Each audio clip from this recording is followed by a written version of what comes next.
ఆశ్రయదీవేనా ప్రయాసపడి సమస్త జనులకు విశ్రాంతినిచ్చే దీవెనా దుఃఖిత పీడిత నిరాధారులకు ఆశ్రయదీవేనా అనుదిన రక్షణ సువార్తనందించు పరమ నివేదనా అనుదిన రక్షణ సువార్తనందించు పరమ నివేదనా యేసయ్య దీవెనా యేసయ్య దీవెనా యేసయ్య దీవెనా యేసయ్య దీవెనా.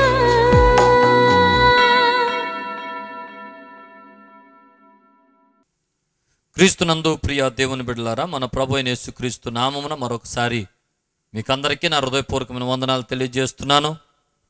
దేవుని యొక్క వాక్యం కొరకు ఆసక్తితో కనిపెడుతున్న మీకందరికీ ప్రభు పేరట శుభాలు. టీవీ కార్యక్రమం ద్వారా దేవుని యొక్క వాక్యాన్ని వినడానికి ఆసక్తితో కనిపెడుతున్న ప్రజలందరికీ ప్రభు పేరట నా హృదయపూర్వకమైన వందనాలు తెలియజేస్తున్నాను. దేవుని యొక్క వాక్యంలో నుండి ఈ దినం మత్తయి సువార్త 14వ అధ్యాయం 22, 23 వచనాల్లో ఉన్నటువంటి ఒక వాక్యాన్ని చదివి ధ్యానం చేద్దాం. వెంటనే ఆ జనసమూహములను తాను పంపివేయునంతలో తన శిష్యులు దోణి ఎక్కి తనకంటే ముందుగా అద్దరికి వెళ్ళవలెనని ఆయన వారిని బలవంతము చేసెను. ఆయన ఆ జనసమూహములను పంపివేసి ప్రార్థన చేయుటకు ఏకాంతముగా కొండ ఎక్కిపోయి సాయంకాలమైనప్పుడు ఒంటరిగా ఉండెను. ప్రియ దేవుని బిడ్డలారా, గడిచిన కొన్ని వారాలుగా మనం ప్రార్థన యొక్క ప్రాముఖ్యత, ప్రార్థన యొక్క ఆవశ్యకత, ప్రార్థనలో ఉన్న శక్తిని గురించి ధ్యానం చేస్తూ ఉన్నాం. ఎవరు ప్రార్థన దేవుడు అంటాడు, ప్రార్థించేవారు ఎలాగుండాలి, ఎవరు ప్రార్థనలు దేవుడు నిర్లక్ష్యం చేస్తాడు, ప్రార్థన ద్వారా మనం పొందుకునే అద్భుతాలు ఏ రీతిగా ఉంటాయి, అనేక సత్యాలను మనం నేర్చుకుంటూ ఉన్నాం.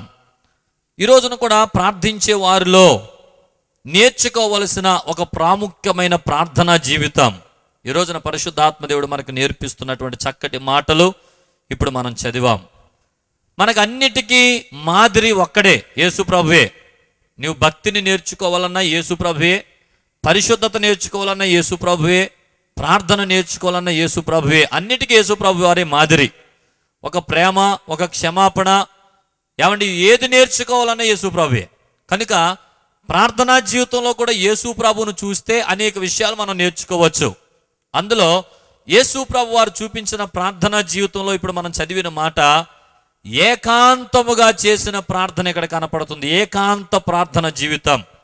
యేసు ప్రభు వారు ఈ మత్తయి సువార్త 14వ అధ్యాయంలో 5 రొట్టెలు 2 చేపలు 5,000 మందికి పంచిపెట్టిన అద్భుతం చేసిన తరువాత అక్కడున్న జనసమూహం అంతటిని ఆయన పంపించేశాడట.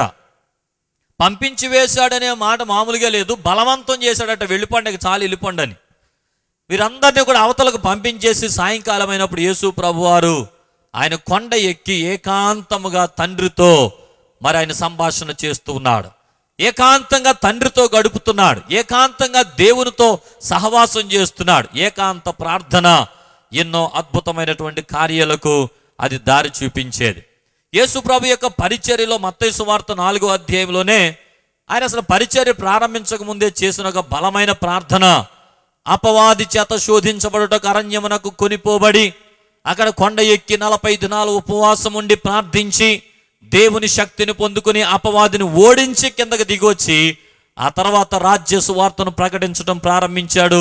అద్భుతాలు చేశారు, ఆశ్చర్య కార్యాలు జరిగించారు. అనేక మంది రోగులకు స్వస్థతనిచ్చి ఆయన ప్రభువు అని లోకంలో సంచరించినంత కాలంలో ఆయన నిరూపించుకున్నారు. కనుక పరిచర్యలోకి రాకముందే ఆయన చేసిన ప్రార్థన అనుభవాలకు ప్రాముఖ్యమైన ప్రార్థన అనుభవం ఏకాంత ప్రార్థన. తండ్రితో ఆయన గడిపిన ఏకాంత ప్రార్థన జీవితం. నా ప్రియమైన దేవుని బిడ్డలారా, ఈ రోజు నీ మాటలు మిమ్మల్ని కొంచెం లోపలికి తీసుకువెళ్ళక ముందు నేను ఒక మాట చెప్తాను. ఎవరైనా సరే ఏ పనిలోనైనా విజయాన్ని సంపాదించుకోవాలని అనుకున్నప్పుడు ఆ వ్యక్తికి ఆ పనిలో కొన్నిసార్లు ఏకాంత అనుభవాలు, ఏకాంత ఆలోచనలు చాలా అవసరము. అర్థమైందన్న మాట. ఉదాహరణకి చాలా మంది విద్యార్థులు ఇక్కడ ఉన్నారు. చాలా మంది చదువుకునేటువంటి బిడ్డలు మరి వారి యొక్క చదువుల్లో విజయం పొందుకోవాలి అని అనుకున్నప్పుడు వారు చేయాల్సిన ఒక ప్రాముఖ్యమైన పని మీకు అందరికీ తెలుసు. ఒంటరిగా కూర్చొని చదవాలి. కాలేజీకి వెళ్ళినప్పుడు లెక్చరర్ గారు బోధించినప్పుడు 40 మంది విద్యార్థులతో మీరు పాఠాన్ని వింటారు. అదే సరిపోద్దని అనుకుని వదిలేస్తారా? సరిపోదు. ఇంటికి వచ్చిన తర్వాత తలుపులు మూసుకోవాలి. అర్ధరాత్రి అయినా కూర్చుని ఒంటరిగా చదివేటువంటి అనుభవాలు మరి మీలో ఉన్నప్పుడు, మీలో ఆ పట్టుదల, మీలో ఆ పౌరుషం కలిగినప్పుడు ఖచ్చితంగా ఒంటరిగా వెళ్ళిపోతారు మీరు. కనుక ఆ ఒంటరిగా చేసేటువంటి ఆ విద్యాభ్యాసము అనేక విజయాలకు అది కారణమవుతుంది.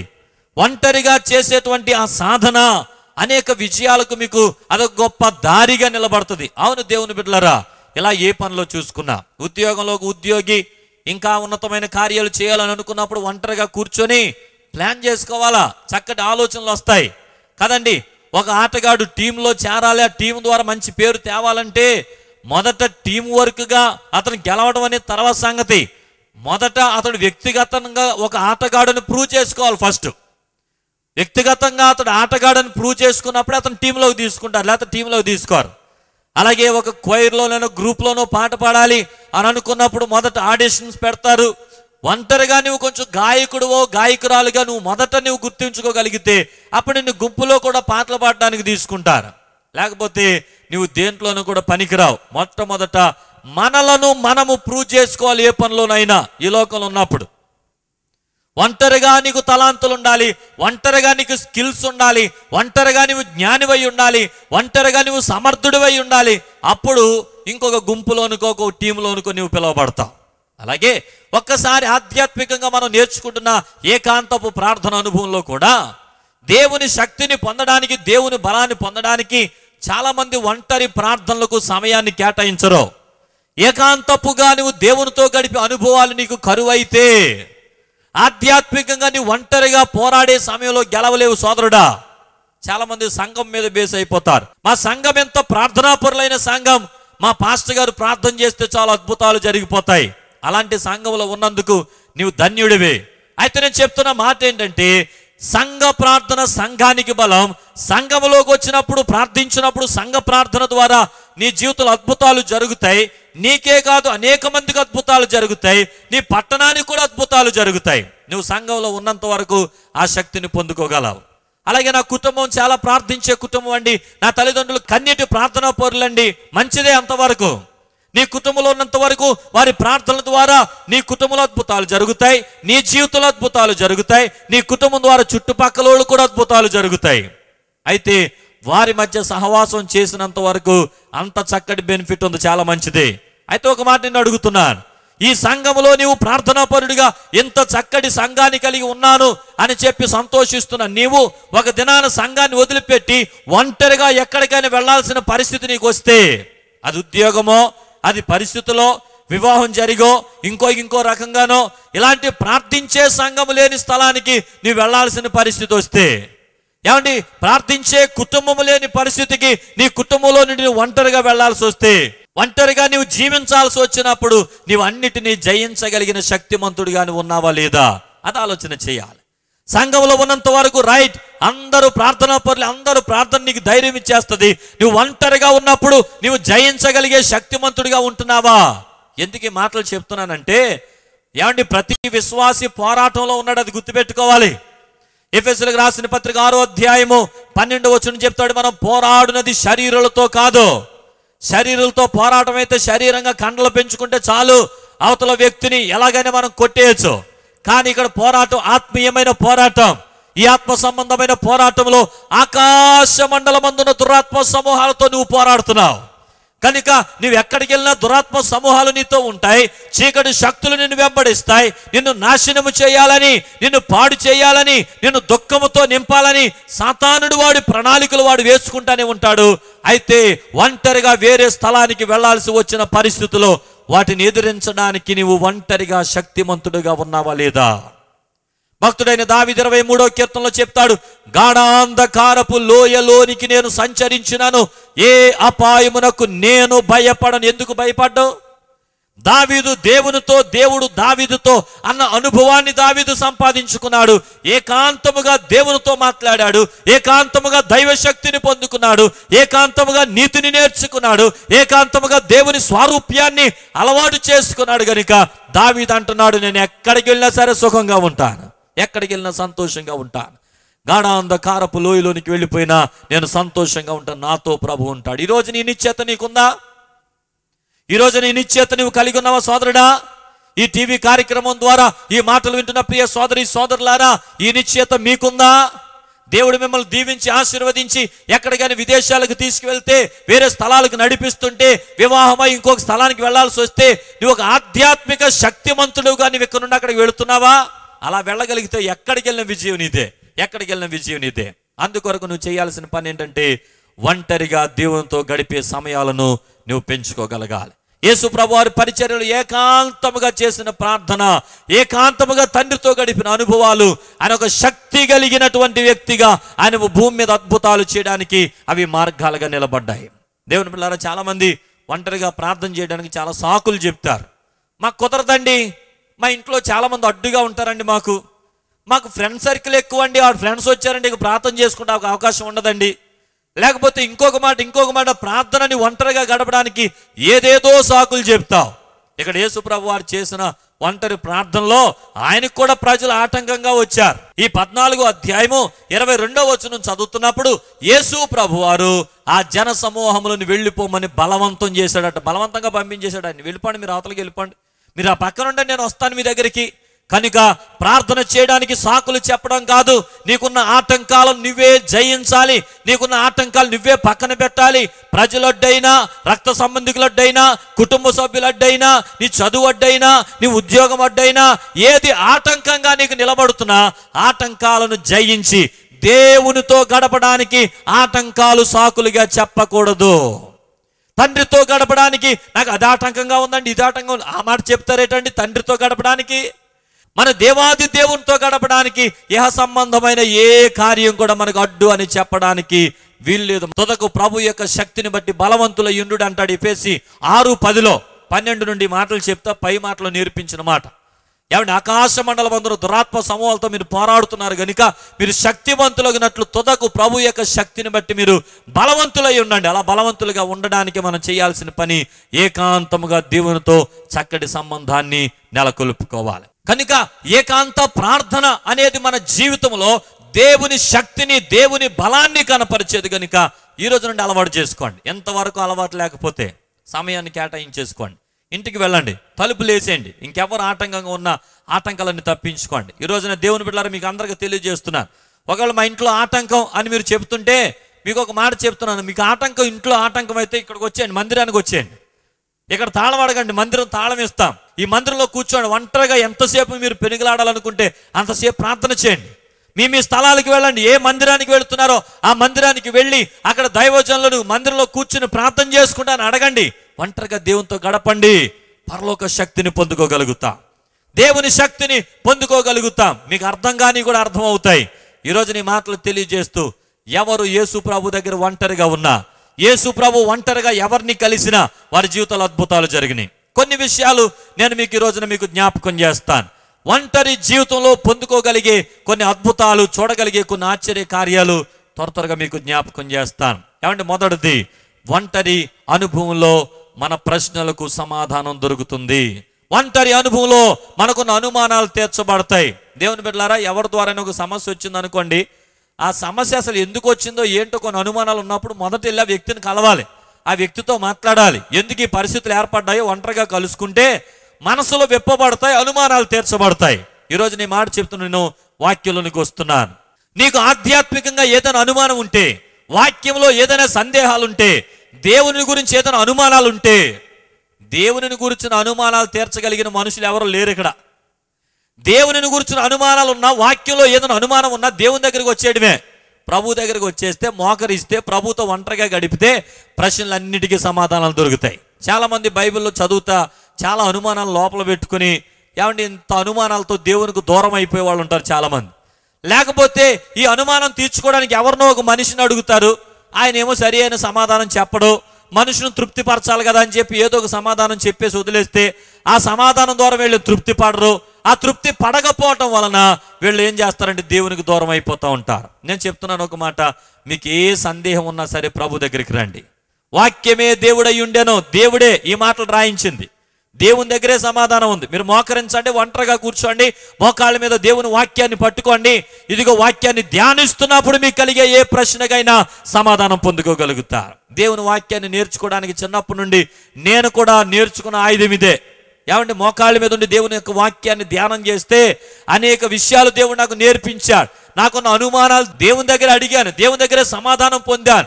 ఆయన దగ్గరే అన్ని ప్రశ్నలకు సమాధానాలు ఉంటాయి. ఆయన దగ్గరకు ఒంటరిగా వెళ్ళగలిగే సమయాన్ని నువ్వు నేర్చుకోగలిగితే ఆయన దగ్గర నుండి ఖచ్చితమైన సమాధానాన్ని పొందుకోగలుగుతా. శిష్యులు కూడా చాలాసార్లు కొన్ని అనుమానాలు పట్టి పీడిస్తూ ఉండే. యేసు ప్రభుతో పరిచర్యలో ఉంటా ఉండేవారు, కానీ చాలా అనుమానాలు వస్తూ ఉండే శిష్యులకి. ఈ రోజున శిష్యులకు వచ్చిన ఒక అనుమానాన్ని మీతో చెప్తాను. మార్కు సువార్త 9వ అధ్యాయంలో ఏమంటే ఒక తండ్రి తన కుమారుని తీసుకొచ్చాడు శిష్యుల దగ్గరికి. ఎందుకు తీసుకొచ్చాడంటే కొడుకు ఒక వ్యాధి ఉంది, చాంద్ర రోగి. ఆ వ్యాధిలో ఉన్న లక్షణాలు ఏంటంటే మూర్ఛిల్లి పడిపోతాడు. ఎక్కడ పడిపోతాడో తెలియదు. అగ్ని అగ్నిలో పడిపోతాడు, నీళ్లుంటే నీళ్లలో పడిపోతాడు. ఈ తండ్రి కొడుకును చూసినప్పుడల్లా ప్రాణం విలవిల్లాడిపోతుంది. అంత ఘోరమైన వ్యాధితో బాధపడిపోతున్న ఆ కొడుకుని బాగు చేయాలని ఈ తండ్రి శిష్యుల దగ్గర పట్టుకో శిష్యుల్ని అడిగాడు, అయ్యా మీరు యేసుప్రభు శిష్యులు కదా, నా కొడుకుని బాగు చేయండి అయ్యా. ఈ శిష్యులు ఏదైతే చేశారో మనకు తెలియదు, కానీ మొత్తానికి ఆ కొడుకులో ఉన్న రోగాన్ని మాత్రం బాగు చేయలేకపోయారు. అలాంటి పరిస్థితుల్లో యేసుప్రభు వారు ఆ స్థలానికి వచ్చాడు. అందరూ ఒకసారి లేచారు, యేసుప్రభుకు వందనాలు చెప్పారు. యేసుప్రభు వారు జన సమూహంతరం చూచి అన్నాడు, అయ్యా ఏంటి ఇక్కడ ఏదో హడావుడిగా ఉంది, ఏదో జరుగుతుంది. ఆ మాట వినగానే ఈ కుమారుని యొక్క తండ్రి యేసుప్రభు దగ్గరకు వచ్చి చెప్తున్నాడు, ప్రభువా నా కుమారుడు చాంద్ర రోగి అయి ఘోరమైన వ్యాధితో బాధపడుతున్నాడు. ఎక్కడ నీళ్లుంటే నీళ్ళలో పడిపోతున్నాడు, అగ్నింటే అగ్నిలో పడిపోతున్నాడు. ఇంత భయంకరమైన వ్యాధితో బాధపడుతున్న కొడుకుని బాగు చేయమని శిష్యుల దగ్గర తీసుకొచ్చానయ్యా, అది వారి వల్ల కాలేదు. ఈ మాట అంటూ ప్రభువుతో అంటున్నాడు, నీ వలనేమైనా అయితే మా మీద కనికరపడి నా కుమారుని బాగు చేయమని ఆ తండ్రి యేసు ప్రభుని అడిగాడు. వెంటనే యేసు ప్రభు వారు శిష్యులను ఒక మాట గద్దించి, విశ్వాసం లేని తరము వారులారని ఒక మాట వారితో అని వెంటనే కుమారుని దగ్గరికి తీసుకొని, మోగవైన చెవిటి దయ్యమా ఇప్పుడే బిడ్డను విడిచి పొమ్మని ఆజ్ఞాపిస్తున్నానని చెప్పి యేసు ప్రభు వారు ప్రార్థించి గద్దించగానే ఆ వ్యాధి కుమారుని విడిచిపెట్టి వెళ్ళిపోయింది. దేవుని బిడ్డలారా, ఆ తర్వాత ఇదంతా జరిగిపోయింది, దేవునికి మహిమ కలిగింది, ఇదంతా అయిపోయింది. యేసు ప్రభు వారు ఒంటరిగా కూర్చున్నాడు. ఆ సమయంలో శిష్యులందరూ ఇక్కడికి వచ్చారు. గమనించండి, ఒక ప్రశ్న ఉండిపోయింది వీళ్ళల్లో, ఒక అనుమానం ఉండిపోయింది శిష్యుల్లో. ఏ అనుమానం? ప్రభువా ఇందాక ఒక వ్యక్తి వచ్చాడు కదా, తన కొడుకుని తీసుకొచ్చాడు కదా, అసలు ఆ కేసు ఎవరిది అనుకున్నావు? మా కేసు, అది మా దగ్గరికి వచ్చింది. మమ్మల్ని బాగు చేయమని మా దగ్గర తీసుకొచ్చాడు, కానీ మేము బాగు చేయలేకపోయాం. నీ దగ్గర తీసుకొచ్చిన వెంటనే నువ్వు గద్దించగానే ఆ కుమారుడు స్వస్థపరచబడ్డాడు. ఏంటి మీకు మాకు తేడా? మేమెందుకని బాగు చేయలేకపోయాం, నీవెందుకని బాగు చేయగలిగావు? నీకు మాకు తేడా ఏంటి అని యేసు ప్రభుని ఒక ప్రశ్న అడిగారు. ఆ ప్రశ్న అడిగిన సందర్భం అక్కడ క్లియర్గా రాయబడింది 28వ వచనంలో, వారు ఏకాంతముగా యేసు ప్రభు దగ్గరికి వెళ్ళారు. నిజమే, ఏదైనా ప్రశ్న ఉంటే ప్రభు దగ్గరికి ఒంటరిగా రండి, ఒక్కరే కూర్చోండి. ఇది నా వల్ల ఎందుకు అవటం లేదని అడగండి, నా ద్వారా ఎందుకు సాధ్యపరచబడటం లేదని అడగండి. ఈ శిష్యులు అడిగిన రీతిగానే మా వలన అది సాధ్యపరచబడలేకపోయింది, కారణం ఏంటి అని అడిగిన రీతిగానే నువ్వు ఎంతో కాలంగా ఎదురు చూస్తున్న కొన్ని అంశాలు నీ ద్వారా కావడం లేదా? నీ ద్వారా ఆ కార్యాలకు జవాబు కనబడటం లేదా? నువ్వు ప్రార్థిస్తున్న అంశాల్లో విజయం దొరకటం లేదా? నీవు కనిపెడుతున్న అనేక మందికి చెప్పానండి, చాలా ప్రార్థన గుంపుల వారికి చెప్పాను, చాలా టీవీ స్పీకర్లకు చెప్పాను, చాలా సంఘాలకి చెప్పాను, చాలా కాపర్లకు చెప్పాను, నాకు తెలుసున్న ఫ్రెండ్స్ అందరికి SMS పంపించాను, అయినా దాని సమస్యకు పరిష్కారం దొరకలేదండి. ఏంటి అని అడిగే ప్రశ్న ఈ రోజున రా, యేసు ప్రభు దగ్గరికి రా, ఒంటరిగా కూర్చో, ఒంటరిగా మోకాళ్ళ మీద పడు, యేసయ్యతో మాట్లాడడం ప్రారంభించు. నీ తండ్రితో ఏకాంతపు అనుభవం నీకు ఉండగలిగితే ఆ ప్రశ్నకు సమాధానం దొరుకుతుంది.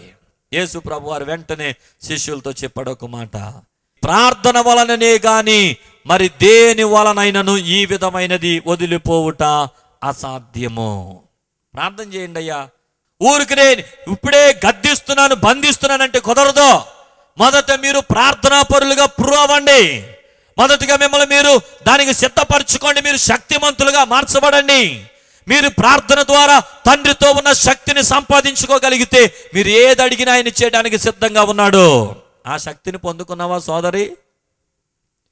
నా ద్వారా జరగట్లేదండి ఎందుకో అని శిష్యులు అడిగిన ప్రశ్న ఈరోజు నువ్వు కూడా అడుగుతున్నావంటే సిగ్గుచేటు. దేవుడి ప్రార్థనను ఒక శక్తి కలిగిన ఆయుధంగా నీకు ఇచ్చాడు. ప్రార్థన అంటే దేవునితో మాట్లాడడం, దేవునితో సహవసించడం, దైవ శక్తిని పొందుకోవడం. కనుక ఏకాంతముగా నీవు కూర్చుని దేవుని సన్నిధిలో చేసే ప్రార్థన ఎలాంటి సమస్యల మీదనైనా నీకు అధికారం ఇస్తుంది. ఎలాంటి పరిస్థితునైనా నీవు లోపరుచుకోగలిగే శక్తిమంతురాలుగా నిన్ను చేస్తుంది. కనుక యేసు ప్రభు వారి యొక్క శిష్యులకు ఆ ప్రార్థనను ప్రభు నేర్పించాడు. తర్వాత ప్రార్థించే శిష్యులుగా మార్చబడిన శిష్యులు ఎన్ని అద్భుతమైన కార్యాలు చేయగలిగారు. కనుక ఏకాంతముగా ప్రార్థించడానికి ఆటంకం ఈ ఆటంకాలు చెప్పకండి, వచ్చేయండి ప్రభు దగ్గరికి, వచ్చేయండి, తలుపులేసేసుకోండి. ఆయనతో ఏకాంత అనుభవంలో ఎన్ని గంటలు ఉండగలుగుతావు ఉండు, ఎంత సమయాన్ని గడపగలుగుతావు గడుపు. దైవికమైన శక్తి, పరలోకపు శక్తిని భూమి మీద అనుభవించగలిగే కృపను దేవుడు నీకు ఇస్తాడు. ఒంటరిగా నువ్వు నిలబడతావు, కానీ నువ్వు ఒంటరిగా ఉండవు. దేవుని శక్తి నీతో ఉంటుంది. నీలో ఉన్నవాడు లోకములో ఉన్నవాడి కంటే గొప్పవాడు. కనుక నీవు దేవునితో సంబంధం కలిగినప్పుడు నువ్వు ఎక్కడికి వెళ్ళినా అద్భుతాలకు ఒక కారకుడమైన వ్యక్తిగా నువ్వు కనపడగలుగుతావు. కనుక ఈ రోజున ఏ సమస్య ఉన్నా, ఏ ప్రశ్న ఉన్నా, నీ ప్రశ్నకు సమాధానం రావాలంటే ఏకాంతముగా యేసయ్య దగ్గరికి రా, అద్భుతమైన కార్యాలను చూస్తావు. రెండవ మాటగా ఏకాంతపు అనుభవాలు పాప క్షమాపణను కలిగిస్తాయి. తెల్లారి లెగిస్తే ఎన్ని పాపాలు, ఎన్ని దోషాలు, ఎన్ని ఘోరమైనటువంటి వ్యసనాలకు గురైపోతున్న మనుషులను మనం చూస్తున్నామో. ఒక వ్యక్తి పాపములు క్షమించడం ఇంకొక వ్యక్తి చేతిలో లేదండి. ఆ వ్యక్తి పాపాలు క్షమించబడాలంటే దేవుడు ఒక్కడే దానికి కారకుడు. పాపాలు క్షమించబడడానికి నువ్వేదేదో చెయ్యక్కర్లేదు. ప్రభు దగ్గరికి రా, ఒంటరిగా గదిలో తలుపులు వేసుకో, ఒకసారి ప్రభుతో మాట్లాడడానికి ఇష్టపడు. నీ పాపములు ఒప్పుకొని దాన్ని విడిచిపెట్టడానికి ఇష్టపడు. దేవుడు నమ్మదగిన వాడు, నీతిమంతుడు గనుక ప్రతి పాపముల నుండి ఆయన పవిత్రులుగా చేసేస్తాడు. ఏమండి, ఒంటరిగా ఒకసారి నీ పాప జీవితాన్ని ప్రభుతో ఒప్పుకోవడానికి నీవు ఇష్టపడితే నీ పాపములన్నీ క్షమించబడతాయి. ఇక్కడ ఒక స్త్రీని మీకు జ్ఞాపకం చేస్తాను. ఒంటరిగా యేసయ్యతో కలవలసిన పరిస్థితి వచ్చింది. ఆమె జీవితం ఎలా మారిపోయిందో యోహాను సువార్త 4వ అధ్యాయం మనందరికీ తెలుసు. సమర స్త్రీగా పిలువబడినటువంటి స్త్రీ యేసు ప్రభు ఆమెతో మాట్లాడటం ప్రారంభించారు. అమ్మ, తాగడానికి కొంచెం నీళ్ళు ఇమ్మని అడిగారు. ఆమె, నువ్వు యూదుడవు, నేను సమరయురాలు, నీళ్ళు ఎలాగిమ్మని అడుగుతున్నావు అని అడిగింది. అయినా యేసు ప్రభు ఆమెతో కొద్ది సమయం మాట్లాడి ఆత్మీయమైనటువంటి దప్పికను తీర్చే ప్రక్రియను ప్రారంభించాడు యేసు ప్రభు ఆమెలో. ఆమె పాపపు జీవితం అంతా ఆయన మాటల్లో ఒప్పింప చేయబడుతూ ఉంది. దేవుని మాటల్లో దేవుని కార్యాలు ప్రారంభమైనవి. ఎప్పుడైతే యేసయ్యతో మాట్లాడడానికి ఒంటరిగా ఉన్న స్త్రీ కొంచెం సమయాన్ని అక్కడ కేటాయించి యేసు ప్రభుతో మాట్లాడడానికి ఇష్టపడకుండా వెళ్ళిపోతే, నీవు యూదుడవు, సమరయరాలను నీళ్ళిమ్మని ఎలాగడుగుతున్నావు అన్న ఆమె, నీవు యూదుడవు, నేను సమరయరాలను, నీతో మాట్లాడటం ఎందుకు అని అనుకుని వెళ్ళిపోతే అద్భుతం జరిగి ఉండేది కాదండి. వెళ్ళిపోవడానికి ఇష్టపడలేదు, మాట్లాడడానికి ఇష్టపడింది. యేసయ్య ఒంటరిగా ఉన్నాడు, ఈ స్త్రీ ఒంటరిగా ఉంది. ఆ ఒంటరి అనుభవంలో మాట్లాడిన మాటల్లో ఆమె పాప జీవితం అంతా బయటికి తేబడింది. యేసు ప్రభువారు ఆమె పాపములన్నిటిని క్షమించారు. దేవునికి మహిమ కలుగును గాక. సమయం ఇవ్వాలి ఒంటరిగా యేసయ్యతో మాట్లాడటానికి. ఎన్ని పాపములతో నువ్వు నలిగిపోతున్నా సరే యేసు ప్రభు నిన్ను తృణీకరించే దేవుడు కాదు. నువ్వు ఆయనతో మాట్లాడడానికి ఇష్టపడి నువ్వు సమయం ఇవ్వగలిగితే, ఆయన దగ్గరకు రాగలిగితే నీ పాపములు క్షమించడానికి ఇప్పుడు సిద్ధంగా ఉన్నాడు. ఆయన ఈరోజు సిద్ధంగా ఉన్నాడు, ఈ క్షణంలో సిద్ధంగా ఉన్నాడు. ఒక్కసారి ప్రభు పాదాలు పట్టుకోవడానికి తలుపులు మూసుకో, ఒంటరిగా యేసయ్యతో సంభాషణ చేయి. నీ జీవితం మారిపోద్ది సోదరుడా, నీ జీవితం మారిపోద్ది. ఏమండి, ఆ సమరయ స్త్రీరాలు జీవితం ఎలా మార్చబడిందో చెప్పన ఒక్క మాటలో. ఒంటరిగా యేసయ్యతో గడిపింది, వేల మందికి ఉపయోగపడే సాక్షిగా నిలవబడింది ఆమె. ఒంటరిగా యేసయ్య దగ్గర ఆయన మాటలు వింది, ఆయన హృదయంలో చేర్చుకుంది. కడవ విడిచిపెట్టి వెళ్ళి గ్రామమంతటిని యేసయ్య దగ్గరికి తీసుకొచ్చింది. గ్రామమంతటిని యేసయ్యను విశ్వసించే వారిగా మార్చింది. ఆ ప్రాంత వాసులందరికీ యేసయ్య శక్తిని గురించి ధైర్యంగా చెప్పగలిగే వ్యక్తిగా మారిపోయింది. ఒంటరి అనుభవము లక్షల ప్రజలకు సాక్షిగా నిలవబెట్టేసింది. ఒంటరిగా యేసుతో గడిపిన అనుభవం అనేక మందికి సాక్షిగా నిలవబెట్టింది. నా ప్రియమైన దేవుని బిడ్డలారా, ఈ రోజున ఒంటరిగా నీవు జీవితాన్ని యేసయ్య దగ్గరకు తీసుకురా. యేసుతో ఒంటరి అనుభవాలు అలవాటు చేసుకో. లక్షల మందికి ఉపయోగపడే సాధనంగా నువ్వు మార్చబడతావు. వేల కొలది ప్రజలకు ఉపయోగపడే ఒక సాధనంగా దేవుడిని వాడుకుంటాడు. ఒంటరి అనుభవం ఉందా? యేసయ్యతో కొద్ది సమయం గడిపే అనుభవం ఉందా? గంట కొద్ది ఒక గంట సేపు అయినా ప్రార్థించే అనుభవం ఉందా? 2 గంటల మోకాళ్ళ మీద ఉండి ప్రార్థించే అనుభవం ఉందా? దినములో ఎంత సమయం దేవునికి ఇస్తున్నావు? 7 మార్లు నేను దినములో ప్రార్థించానంటాడు భక్తుడైన దావీదు. నీవెన్నిసార్లు ప్రార్థిస్తున్నావు? ముమ్మారు దేవునికి ప్రార్థించిన దానియేలు ఉన్నాడు. ఎన్నిసార్లు ప్రార్థిస్తున్నావు? ఒక దినములో నువ్వు దేనికి ఎంతంత సమయాన్ని గడుపుతున్నావు? నిన్ను ప్రేమించి, నీకు ప్రాణమిచ్చి, నిన్ను పోషించి, నిన్ను రక్షించే దేవుని కోసం ఒక దినములో నువ్వు ఒంటరిగా గడిపే సమయం ఎంత? ఆలోచించు సోదరుడా, ఆలోచించు. దేవుని కార్యాలు నేను చూడలేకపోతున్నానని మాత్రం అనుకుంటావు. ఎందుకు చూడలేవు? ఖచ్చితంగా చూడగలుగుతావు. దేవుని కార్యాలు నువ్వు చూడాలి అని అనుకుంటే నీవు ఒంటరిగా దేవునితో గడిపే సమయాలను గురించి నువ్వు ఆలోచన చేయాలి. నా సంఘం నా కోసం ప్రార్థిస్తుంది, అయితే ఆలోచన చేయి, నీ పరిస్థితి ఏంటి ఈ రోజున? ఈ రోజే ప్రభు వస్తే ప్రార్థించే సంఘములో నీవు ఒక విశ్వాసిగా ఉండడాన్ని బట్టి నీవింకా నీ పాప జీవితం నుండి బయటికి రాకపోతే, దేవునితో సంబంధం లేకపోతే, నీ సంఘాన్ని బట్టి దేవుడు నిన్ను పరలోకానికి తీసుకువెళ్ళడు. ప్రార్థించే నీ కుటుంబాన్ని బట్టి నీవు నీ పాపములు క్షమించబడకపోతే నీ కుటుంబాన్ని బట్టి నువ్వు పరలోకానికి వెళ్ళలేవు. అందుకని ఆధ్యాత్మిక జీవితంలో దేవునితో గడిపే ఒంటరి అనుభవాలు చాలా ప్రాముఖ్యమైనవి. ఒంటరి అనుభవాలు చాలా ప్రాముఖ్యమైనవి. ఏమండి, నా సంఘము నా కుటుంబం ప్రక్కన పెట్టు, నీ గురించి నీవేమని సాక్ష్యం చెప్పగలవు? నీ గురించి నీవేమని సాక్ష్యం చెప్పగలవు? నీ గురించి నీవేమని సాక్ష్యం చెప్పగలవు సోదరుడా? ఎవరి ద్వారా నీవు దీవెనలు పొందలేవు, నీ ద్వారా నీవు ఆశీర్వదించబడాలి. నిన్ను బట్టే నువ్వు అద్భుత కార్యాలు చూడాలి. నిన్ను బట్టే నువ్వు ఆధ్యాత్మిక శక్తిని పొందుకోగలుగుతావు. నిన్ను బట్టే నువ్వు నూతన కార్యాలు చూడగలుగుతావు. నిన్ను బట్టే నువ్వు అనేక లక్షలాది ప్రజలకు ఒక సాక్షిగా, సాధనంగా వాడబడగలుగుతావు.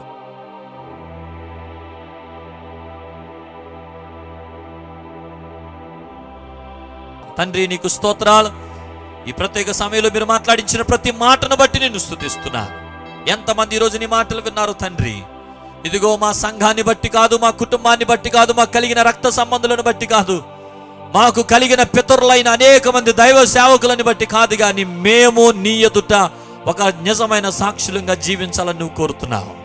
మేము నీ ఎదుట శక్తిమంతులుగా ఉండాలని నువ్వు కోరుతున్నావు. కనుక ఈ రోజున ఈ వాక్యం ఉన్న ప్రతి ఒక్క బిడ్డను దర్శించండి, నీ కార్యాలు జరిగించండి. ఏకాంతపు ప్రార్థన అనుభవంలో జరిగే అనేక అద్భుతాలు ఇంతవరకు మీరు మాట్లాడారు నాయన. ఇంకను బిడ్డలను బలపరచండి, నీ కృపలతో నింపి నడిపించి మహిమను పొందండి. ఇదిగో నాయన, ఎన్ని అద్భుతాలు, ఎన్ని ఆశ్చర్యకార్యాలు, ఏకాంత అనుభవాలు ఉన్నాయో వాటన్నిటిని బిడ్డలకు నేర్పించడంలో మీరు మాట్లాడిన ప్రతి మాటను బట్టి నిన్ను స్తుతిస్తున్నా. మీరే బలపరచండి, గొప్ప కార్యాలు జరిగించి ప్రతి ఒక్కరి జీవితంలో నూతనమైన అభిషేకంతో నింపి నడిపించి మహిమను పొందుమని యేసు పరిశుద్ధ నామమున వేడుకుని ప్రార్థిస్తూ ఉన్నాము తండ్రి. ఆమేన్, ఆమేన్. మన తండ్రి అయిన దేవుని ప్రేమ, కుమారుడైన యేసు క్రీస్తు కృప, పరిశుద్ధాత్మ దేవుని అన్యోన్య సహవాసము, సమాధానము ఆయన బిడ్డలమైన మనందరకు ఆయన రాకడ పర్యంతము సదా తోడై నడిపించునుగాక. ఆమేన్, ఆమేన్, ఆమేన్.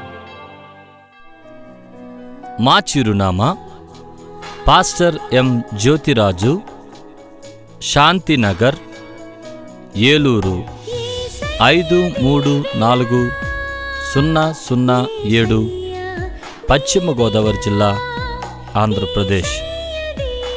Our address: pastor M Jyothiraju, Shantinagar, Eluru 534007, west Godavari district, Andhra Pradesh. మా ఫోన్ నంబర్లు 8008777333 మరియు 8008777444.